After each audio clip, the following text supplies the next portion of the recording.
নির্বাচনে যুবদল মুখ্য ভূমিকা পালন করবে। ধানের শীষের ভোটের জন্য ঘরে ঘরে যে সাধারণ মানুষের কাছে ভোট চাইবে।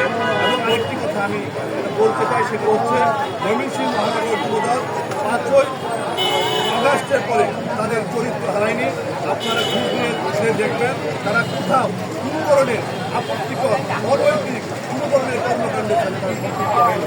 যুবদল 5ই আগস্টের আগে যেমন ত্যাগী একটি সংগঠন ছিল, 5ই আগস্টের পরে নির্মূল থেকে দখলবাদীর সাথে সম্পৃক্ত না হয়ে, লুটপাটের সাথে সম্পৃক্ত না হয়ে, চাঁদাবাদীর সাথে সম্পৃক্ত না হয়ে, সন্ত্রাসী কর্মকাণ্ডের সাথে সম্পৃক্ত হয়ে তারা ত্যাগের এক অনন্য উদাহরণ রেখেছে এই ময়মনসিংহ। আমি যুবদলের প্রতি কৃতজ্ঞতা প্রকাশ করছি।